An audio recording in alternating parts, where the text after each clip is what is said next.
사람을 만나면 걸음걸이를 봐라. 본성이 다 드러난다. 우리는 누군가를 처음 만날 때 본능적으로 상대를 관찰합니다. 말투는 어떤지, 표정은 밝은지, 옷차림은 단정한지, 시선은 어디를 향하고 있는지. 그런데 이 모든 것을 제쳐두고도 단 하나, 그 사람의 본성을 엿볼 수 있는 단서가 있다면 바로 걸음걸이입니다. 걸음걸이를 보면 그 사람의 삶이 보인다고들 합니다. 무엇을 두려워하고 어디로 향하고 있으며 삶을 어떤 마음으로 살아가고 있는지를 그저 걷는 모습 하나에 담아내는 것이죠. 우리는 걷는다는 동작을 아무 생각 없이 하곤 하지만 그 안에는 생각보다 더 많은 정보가 담겨 있습니다. 옛 선인들은 몸과 마음은 따로 떨어져 있는 것이 아니라 하나의 흐름이라고 말했습니다. 몸은 마음의 그릇이고 행동은 마음의 그림자라고 했죠. 그러니 걷는 모습은 결국 마음이 흘러나온 결과입니다. 그 사람의 마음가짐, 자존감, 삶을 대하는 태도, 습관, 심지어는 내면의 진실성까지 모두 다 걷는 모습에 스며들어 있다는 뜻입니다. 사실 말이라는 건 얼마든지 포장할 수 있고 표정도 얼마든지 가면을 쓸 수 있습니다. 옷차림은 유행을 따르고 상황에 따라 바뀔 수 있지만 걸음걸이는 그 사람의 무의식에서 자연스럽게 튀어나오는 움직임이기 때문에 꾸미려고 해도 쉽지 않습니다. 우리가 진심으로 화났을 때 어깨가 움츠러들고 불안할 때 발끝이 갈팡질팡하는 것처럼 몸은 마음의 상태를 숨기지 못합니다. 그래서 심리학자들도 사람의 걸음걸이와 움직임을 통해 그 사람의 성향이나 심리 상태를 분석하곤 합니다. 예를 들어 자신감이 넘치는 사람은 걷는 속도가 일정하고 자연스럽습니다. 고개가 들려 있고 시선이 정면을 향하죠. 어깨도 너무 펴지도 너무 구부정하지도 않은 균형 있는 자세를 유지합니다. 이들은 대체로 삶에 있어서 중심을 잃지 않으려 노력하고 다른 사람 앞에서도 흔들리지 않으려는 마음이 강합니다. 반대로 불안한 사람의 걸음은 조금 다릅니다. 발끝이 자꾸 바깥을 향하거나 걷는 속도가 일정하지 않고 갑자기 빠르거나 느려지곤 하지요. 고개는 숙여 있고 시선은 여기저기를 두리번거리며 집중이 분산돼 있습니다. 이처럼 걷는 모습만 봐도 그 사람의 내면의 불안이나 망설임이 드러납니다. 내 걸음걸이는 왜 이렇게 되었을까? 성장 배경과 성격의 연결. 사람의 걸음걸이는 단지 성격뿐 아니라 성장 과정에서 받은 영향, 부모의 태도, 주변 환경에 따라 달라질 수도 있습니다.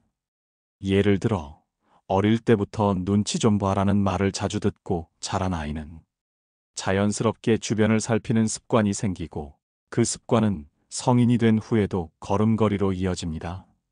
자존감이 낮은 환경에서 자란 사람은 걸음이 늘 작아지고 주변을 의식하는 방향으로 흐르기 쉽지요. 그래서 내 걸음을 이해하려면 내 삶의 이력도 함께 들여다보아야 합니다. 내가 걷는 길은 나의 인생 태도다. 걸음걸이와 인생관 연결. 누군가는 목표만 보고 달리고 누군가는 길을 잃고 맴돌고 또 누군가는 발걸음은 느려도 끝까지 가는 사람도 있습니다. 걸음에는 그 사람의 인생관이 담겨 있습니다. 빠르다고 무조건 좋은 것도 아니고 느리다고 뒤처지는 것도 아닙니다. 중요한 건 내가 왜 그렇게 걷고 있는가에 대한 자각입니다. 하루하루 내딛는 걸음은 결국 내 삶을 만들어가는 태도이며 방향입니다. 3. 마음을 고치면 걸음도 바뀐다. 변화와 성장의 가능성. 걸음걸이는 고정된 것이 아닙니다. 마음을 고치면 몸의 움직임도 달라집니다. 마음이 불안하면 허둥대고 마음이 고요해지면 걷는 모습도 자연스럽고 단정해집니다. 우리가 스스로를 치유하고 돌아보는 연습을 하면 어느새 걷는 걸음에서도 여유와 당당함이 배어나오게 됩니다. 걸음은 마음의 결과입니다. 그러니 내 마음을 먼저 살피는 것이 가장 좋은 첫걸음입니다. 혹시 지금 스스로의 걸음걸이를 떠올려 보셨나요? 나는 요즘 어떤 자세로 걷고 있을까요? 발끝에 힘이 없는가요? 자꾸 고개를 숙이게 되나요? 아니면 바쁘다는 이유로 주변을 돌아볼 틈 없이 달리고 있진 않나요? 지금 이 순간 내 마음을 알아차리기 위해 내 걸음에 집중해 보는 건 어떨까요? 5. 느림의 미학, 걷기의 수행으로 확장. 걷는다는 건 단순한 이동이 아니라 가장 오래된 명상이자 수행입니다. 부처님도 공자도 맹자도 제자들과 걸으며 가르침을 나눴습니다. 왜일까요? 걷는 동안에는 마음이 열리고 세상과의 거리를 조율할 수 있기 때문입니다. 느리게, 천천히 걷는다는 건 삶과 나를 대면하는 용기이기도 합니다. 옛 성현들도 이 사실을 간파하고 있었습니다. 공자는 말했습니다. 그 사람의 걸음걸이와 자세를 보면 그 인품을 짐작할 수 있다. 실제로 공자는 제자들의 걸음걸이와 앉은 자세, 식사 예절 같은 사소한 행동까지도 무척 중요하게 여겼다고 전해집니다. 노자는 또 이렇게 말했습니다. 큰 사람은 부드럽게 걷고 작은 사람은 허둥지둥 걷는다. 이 말은 단순히 걷는 기술을 말한 것이 아니라 마음이 여유롭고 품이 넓은 사람은 천천히 그러나 뚜렷한 걸음으로 나아간다는 뜻입니다. 반대로 작은 그릇을 가진 사람은 늘 마음이 조급하고 주변을 의식하느라 걷는 걸음조차 불안하다는 것이죠. 또한 심리학에서 신체 언어는 말보다 더 진실하다고 합니다. 말은 얼마든지 속일 수 있지만 몸은 거짓말을 잘하지 못합니다. 그래서 어떤 사람의 진심을 알고 싶을 때 그 사람의 걷는 모습과 앉는 자세, 눈빛의 흐름, 팔의 움직임 같은 걸 잘 살펴보면 그 사람의 속마음을 읽을 수 있다고 하죠. 걷는 속도도 중요한 단서입니다. 너무 빠르게 걷는 사람은 뭔가를 피하려 하거나 늘 쫓기는 마음일 수 있습니다. 반대로 너무 느릿느릿 걷는 사람은 의욕이 떨어져 있거나 세상을 향한 열정이 식어 있는 경우가 많죠. 시선도 중요한 부분입니다. 당당한 사람은 걷는 동안 시선이 분산되지 않고 중심을 향해 있습니다.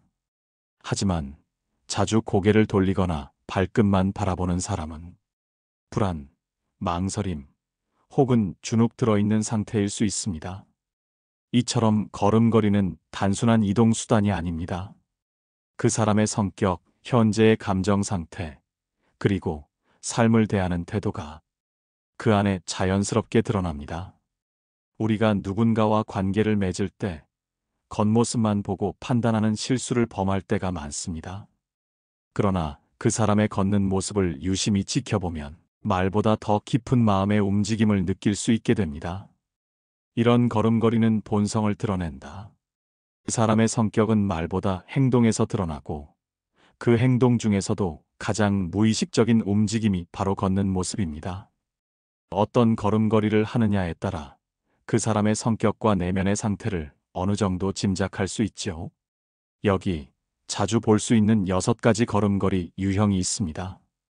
우리가 주위에서 흔히 만나는 사람들, 혹은 어쩌면 우리 자신의 모습일 수도 있습니다. 첫 번째, 너무 빠르게 걷는 사람입니다. 이런 사람들은 마치 누가 뒤쫓기라도 하듯 걷습니다.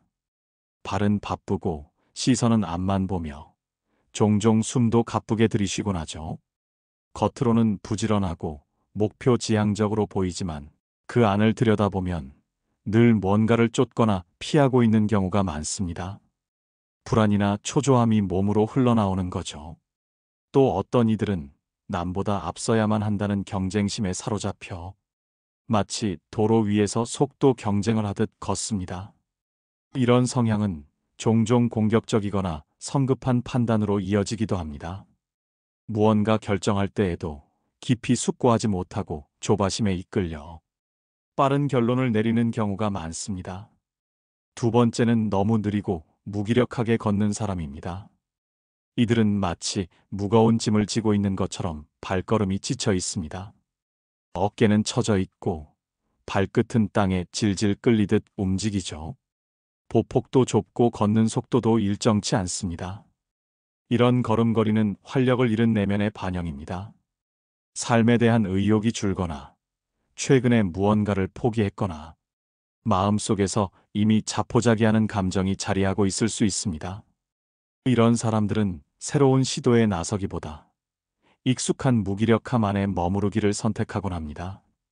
세 번째는 휘청거리며 걷는 사람입니다. 중심이 잘 잡히지 않고 한쪽으로 쏠리거나 왔다 갔다 걷는 경우입니다. 이들은 물리적인 균형뿐 아니라 정신적인 중심도 흔들리는 경우가 많습니다. 결정 하나를 내리는 데에도 망설임이 많고 확신보다는 불안이 먼저 앞섭니다. 자기 안의 기준이 아직 명확하지 않거나 다른 사람의 말에 쉽게 흔들리는 성향일 가능성이 높습니다. 걸음걸이 하나만 봐도 삶을 얼마나 확실하게 살아가고 있는지를 은근히 드러내는 것이죠. 네 번째는 당당하고 바르게 걷는 사람입니다. 이들의 걸음은 안정적이고 자연스럽습니다. 보폭은 일정하고 허리는 꼿꼿하며 시선은 흐트러지지 않고 정면을 향해 있죠. 이런 걸음걸이를 가진 사람은 자신감이 내면에 단단히 자리 잡고 있는 경우가 많습니다. 삶의 균형을 알고 있고 말과 행동 사이에 큰 차이가 없습니다. 무엇보다 책임감이 강하고 스스로의 선택에 대한 무게를 감당할 줄 압니다. 이런 사람 곁에 있으면 왠지 마음이 놓이고 그의 말에 신뢰가 가는 것도 걸음에서부터 오는 신호이기도 하지요. 다섯 번째는 뒤뚱거리며 걷는 사람입니다. 한쪽 어깨가 들리거나 몸을 부풀리듯 걷는 모습이 특징입니다. 이들은 대체로 자신을 과장하려는 경향이 있습니다. 내면은 불안한데 겉으로는 크고 강하게 보이려고 애쓰는 거죠. 타인의 시선을 끊임없이 의식하고 인정받고자 하는 욕망이 큽니다. 이런 사람은 말에서도 허세가 섞이고 자신의 단점을 감추려는 경향이 강합니다. 사람 사이의 관계에서도 중심보다는 겉모습에 집중하기 때문에 진정성보다는 이미지가 앞설 수 있습니다. 마지막 여섯 번째는 자꾸 주변을 돌아보며 걷는 사람입니다. 이들은 걷는 도중에도 뒤를 돌아보거나 옆을 자주 살핍니다. 자기 길을 가는데 집중하지 못하고 항상 다른 사람의 반응을 의식하죠. 이런 사람들은 타인의 평가에 매우 민감하고 스스로 결정하는 것을 어려워합니다. 무언가를 선택할 때에도 늘 주변의 눈치를 보고 그로 인해 스스로를 잃어버리는 경우도 많습니다. 결정장애가 있는 사람들의 몸짓은 대체로 이렇게 불안하고 흔들리는 모습을 보입니다. 너무 빠르게 걷는 사람, 이 과장님은 왜 늘 뛰듯이 걷는 걸까? 회사에 이 과장님이 있다. 엘리베이터가 열리면 누구보다 먼저 내리고 회의실로 갈 때도 항상 종종 걸음이다. 말은 빠르고 결정도 빠르다. 겉으로는 일 잘하고 부지런한 사람처럼 보이지만 실은 실수도 많고 회의 후엔 항상 불안해 보인다.